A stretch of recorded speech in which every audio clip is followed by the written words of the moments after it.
জীব বৈচিত্র্য রক্ষা, বন্য প্রাণীর নিরাপত্তা বিধানের ক্ষেত্রে আইন, যেটি যেটি বোধহয় খুব সম্ভব এটিও আলোচনা হয়ে গিয়েছে, এখানে একজন বক্তা বলেছেন আইন কিংবা বিধি বিধানের চেয়েও কিন্তু আপনার আমার আমাদের সকলের অর্থাৎ প্রত্যেকটা নাগরিকের সচেতনতা অর্থাৎ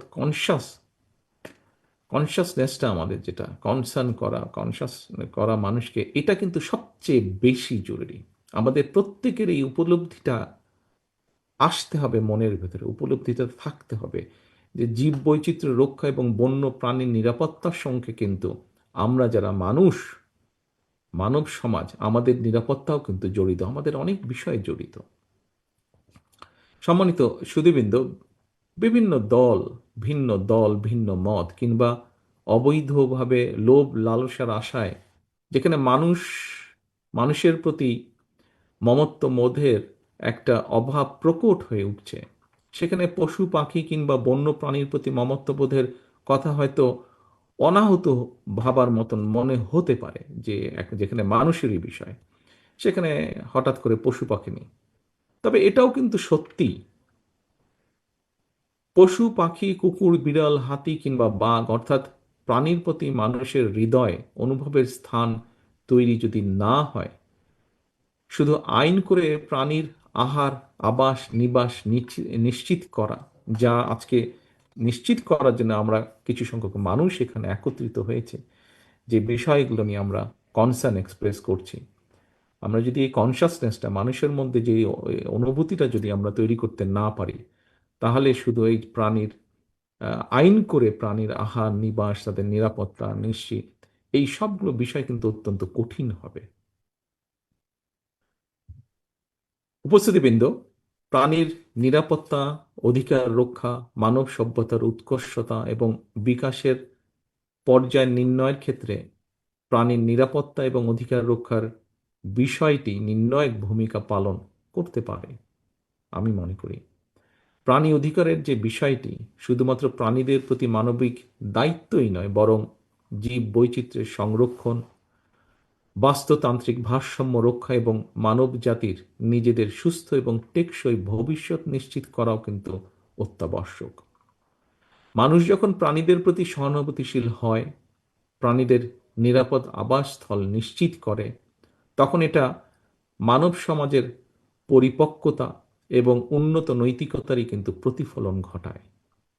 সুতরাং মানুষ তার নিজের প্রয়োজনেই প্রাণীদের বাঁচিয়ে রাখা দরকার, প্রাণীদের আবাস অক্ষত রাখা দরকার। সম্মানিত সুধীবৃন্দ, আমরা যখন প্রাণীর নিরাপত্তা নিয়ে কথা বলছি, আমার ধারণা এই মুহূর্তে আমাদের হয়তো অনেকেরই মনে একটা চিন্তা হয়তো আসতে পারে, সেটা রাষ্ট্র যখন কখনো কখনো খোদ মানুষের নিরাপত্তা নিশ্চিত করতে ব্যর্থ হয়, তখন আমরা প্রাণীর নিরাপত্তা নিয়ে আলাপ করছি। কারো মনে এই ধরনের কথা আসাটা অন্যায্য নয় হয়তো, তবে আমাদের বোধহয় এটাও জেনে রাখা প্রয়োজন, নানা ক্ষেত্রে আমাদের সীমাবদ্ধতা কিংবা দৃশ্যত ব্যর্থতা ব্যর্থতা দৃশ্যমান থাকলেও সকল শুভ উদ্যোগকে আমাদের প্রতিদিনের চর্চায় এবং আলোচনায় রাখা দরকার। আমি মনে করি ব্যক্তিগতভাবে, আমি মনে করি আমি মনে করি গণতন্ত্রের সঙ্গে মানুষের অধিকারের সম্পর্কটা যেমন, বাস্তুতন্ত্রের সঙ্গে পশু পাখি এবং বন্য প্রাণীর অধিকারের সম্পর্কটা তেমন। সুতরাং রাষ্ট্র, রাজনীতিতে গণতন্ত্র এবং শুদ্ধাচার প্রতিষ্ঠিত থাকলে বাস্তবিকভাবেই বাস্তুতন্ত্র নিরাপদ থাকে। সম্মানিত উপস্থিতিবৃন্দ, আমার মনে হয় ১.৫ দশকেরও বেশি সময় ধরে একজন মানুষ, একজন নাগরিক হিসাবে সকল গণতান্ত্রিক রাজনৈতিক অধিকার হারানোর কারণে আমাদের অনেকের মনে হয়তো এক ধরনের অসহিষ্ণুতার জন্ম নিয়েছে। এই অসহিষ্ণুতা কাটিয়ে একজন মানবিক মানুষ হয়ে ওঠার জন্য মনুষ্যত্ব অর্জন আর পশুত্ব বর্জনই হোক আমাদের অঙ্গীকার। আমি বিশ্বাস করি মানুষ হিসাবে আমরা রাষ্ট্র এবং সমাজে নিজেদের অধিকার নিশ্চিত করতে পারলে অন্য সকল প্রাণীর অধিকার সংরক্ষণের ব্যাপারেও আমরা আরও সতর্ক এবং যত্নবান থাকব। সেই বিবেচনা থেকেই দেশের রাজনৈতিক ডামাডোলের বাইরে এসে পশু